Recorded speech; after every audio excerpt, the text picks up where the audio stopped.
एक बार पुनः हम लोग आ गए हैं अपने लेक्चर एंड टॉपिक को आगे बढ़ाने के लिए। तो जैसा कि आप सभी लोग जानते हैं, हम लोग पढ़ रहे हैं magnetic effect of electric current यानी मूविंग चार्ज एंड मैग्नेटिज्म।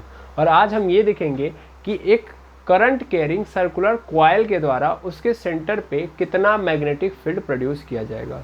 क्या मतलब है सर? मतलब यहाँ पे हमने एक कॉइल लिया है जो सर्कुलर, और इसके अंदर क्या है, करंट दौड़ रहा है। और जैसा कि हम सभी लोग जानते हैं कि करंट कैरिंग वायर के अंदर 100 नहीं, 200 नहीं, 500% कंफर्म है कि वो क्या करेगा, मैग्नेटिक फील्ड अपने चारों ओर प्रोड्यूस करता है। ठीक है, तो इस मैग्नेटिक फील्ड की इंटेंसिटी इसके सेंटर पे कितनी होगी ये हमें पता करना है। ओके, यानी हमने एक वायर लिया जो लॉन्ग था पहले, अब उसको क्या कर दिया, मोड़ दिया। मोड़ने के बाद वो सर्कुलर पाथ में कन्वर्ट हो गया, तो उसके कारण जो इसके सेंटर पे प्रोड्यूस किया जा रहा होगा मैग्नेटिक फील्ड की इंटेंसिटी वो कितनी होगी ये पता करना है हमको। तो चलिए आइए स्टार्ट करते हैं। तो जैसा कि आप जानते हैं कि ये सर्कुलर कॉइल है, तो सबसे पहले आप क्या करिए, सबसे पहले आप यहाँ पे एज्यूम कर लीजिएगा। क्या कर लीजिएगा, एज्यूम। एज्यूम एज्यूम एज्यूम में क्या करेंगे आप, यहाँ पे सिंपल एज्यूम करेंगे कि हमने एक क्या लिया है, सर्कुलर कॉइल लिया है जिसका रेडियस r है और जिसके अंदर क्या हो रहा है, I करंट फ्लो हो रहा है। इसके साथ साथ ये जो कॉइल है वो n टर्न्स में है। हो सकता है कि इसके कई सारे टर्न हो, कई सारे टर्न हो, तो कई सारे टर्न्स में हो सकता है। ठीक है, तो दो चीज़ें क्लियर कर लेनी है कि r रेडियस है, इसका रेडियस कितना है r, क्योंकि सर्कुलर है तो जाहिर सी बात है रेडियस आएगा ही आएगा। इसके साथ साथ I करंट फ्लो हो रहा है, I करंट है और n टर्न्स है। ओके, इतना याद रखेंगे तब हम जाके आगे बढ़ेंगे। ठीक है, तो देखो करंट को थोड़ा सा कैपिटल लिखो, ज़्यादा अच्छा फील आएगा। ठीक है, ठीक है। अब हम क्या करेंगे, हम ये देखेंगे कि इस पूरे वायर के द्वारा कितना मैग्नेटिक फील्ड इस सेंटर पे प्रोड्यूस किया जाएगा। तो चलिए फटाफट स्टार्ट करते हैं। और हमने जैसा कि देखा है कि यहाँ पे रेडियस हमने क्या मान लिया है, ऑलरेडी r मान लिया है। अब अगर ये रेडियस r है तो हम ये देखेंगे कि इस वायर के द्वारा इस पर कितना मैग्नेटिक फील्ड प्रोड्यूस होगा। लेकिन सर हमारे पास ऐसा कोई फॉर्मूला ही नहीं है जो इस पूरे तार को समराइज, मतलब इस पूरे तार के द्वारा मैग्नेटिक फील्ड बता पाए।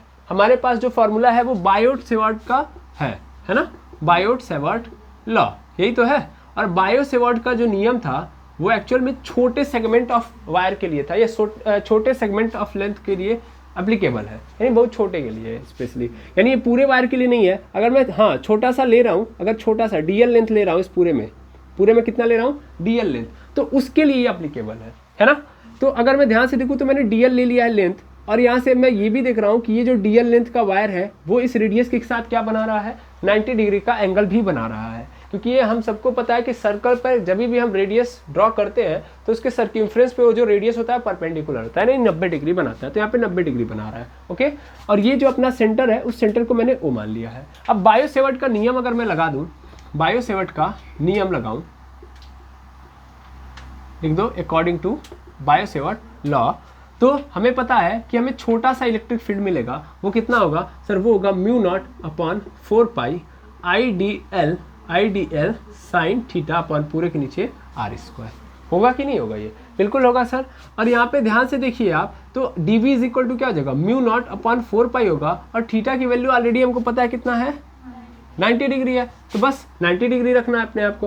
यानी यहाँ पे क्या हो जाएगा, IDL यहाँ पे साइन 90 आ जाएगा, sine 90/r²। dB is equal to क्या मिलेगा अपने आप को, μ0/4 पाई, और यहाँ पे देखो साइन 90 की वैल्यू हो गई 1, तो यहाँ पे हो गया IDL/r²। ये आया है। लेकिन सर ये बहुत छोटा सा इलेक्ट्रिक फील्ड है, सॉरी मैग्नेटिक फील्ड है, हमें तो पूरे वायर के कारण चाहिए ना। ये तो DL लेंथ के कारण जो पैदा हुआ है मैग्नेटिक फील्ड है वो है, हमें तो पूरे का चाहिए।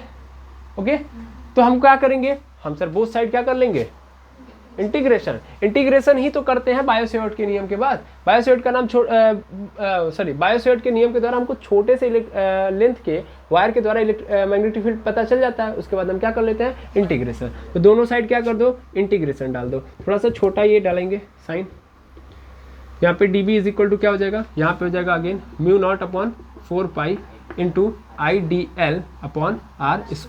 अब जैसा कि आप देख रहे हो कि जब भी इंटीग्रेशन का साइन लगता है तो जो कांस्टेंट है उनको बाहर निकाल लो, और जिनको ऐड करना है उसको बस रखना है। ओके, अब जैसा यहाँ पे देख रहे हो छोटे छोटे को मैं अगर ऐड करूंगा, छोटे छोटे मैग्नेटिक फील्ड को, तो बड़ा वाला मैग्नेटिक फील्ड मिल जाएगा। यहाँ से μ0/4 पाई बाहर कर लिया, और इसके साथ साथ देखो ये I क्या हो जाएगा, I भी बाहर होगा बिल्कुल, क्योंकि करंट तो इस पूरे में क्या है, कांस्टेंट है, और ये रेडियस भी तो कांस्टेंट है, तो I r² भी बाहर हो जाएगा। सिर्फ बदलेगा कौन, डीएल। भाई ये छोटे छोटे को ही तो जोड़ना है, मतलब जोड़ना किसको, सिंपल समझो, हमको डीएल को जोड़ना है, तो डीएल को ले लिया। अब क्या इसका कोई लिमिट है? नहीं सर, डीएल पता नहीं कहाँ तक हो सकता है ना।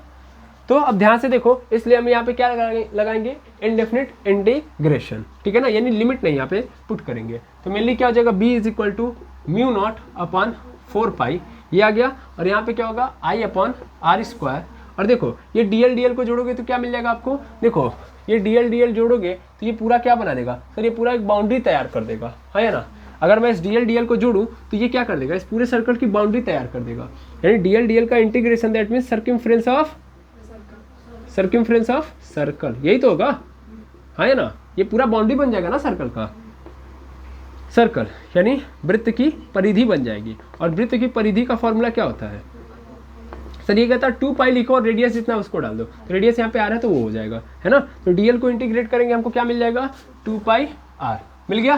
ध्यान से देखिएगा, यहाँ से मैं आर को आर से कैंसिल कर सकता हूँ, पाई से पाई कैंसिल कर सकता हूँ, और 2 से इसको भी कैंसिल कर सकता हूँ। तो मेनली मेरे पास जो फॉर्मूला आएगा वो कुछ ये आएगा कि यहाँ पे आ जाएगा म्यू नॉट आई अपॉन पूरे के नीचे 2r।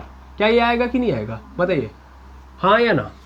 तो ये जो फॉर्मूला आया है ये एक्चुअल में बता रहा है कि सेंटर पे कितना मैग्नेटिक फील्ड प्रोड्यूस किया जाएगा इस सर्कुलर कॉइल के द्वारा। कोई दुविधा नहीं सर, ठीक है। अब हमने जैसा कि माना था कि इसमें कितने टर्न है, n टर्न्स है, कितने टर्न्स है, n टर्न्स है। तो ये तो एक टर्न्स के अंदर ऐसा होगा, ऐसे बहुत सारे होंगे, तो जितने होंगे उसका मल्टीप्लाई कर देंगे, ठीक है ना। तो हम लिख सकते हैं कि if coil has n turns then b is equal to mu naught, और n से मल्टीप्लाई कर दो ना, एक काम करो n को पहले रख दो, n mu naught i upon पूरे के नीचे 2r। ये मिल गया हमको क्या, मैग्नेटिक फील्ड का formula at the centre of circular coil. Okay clear है, ये क्या है, एट द सेंटर। तो आई होप आपको ये पूरा का पूरा क्रियाकलाप समझ में आया होगा, है ना।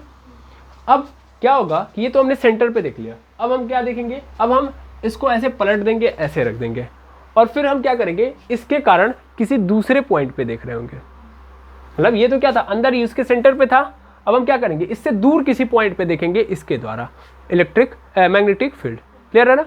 तो पहला कॉन्सेप्ट सेंटर पे है, दूसरा कॉन्सेप्ट कहाँ पे हम लगाएंगे सर, इस सर्कुलर कॉइल के द्वारा बाहर कोई बिंदु है उस पर कितना ये magnetic force magnetic field exert करेगा, ये देखेंगे। ओके तो चलिए सबसे पहले इसको नोट करेंगे, फिर मिलेंगे सेकेंड वीडियो में जहाँ पे हम ये देखेंगे। Thank you very much एमर्स।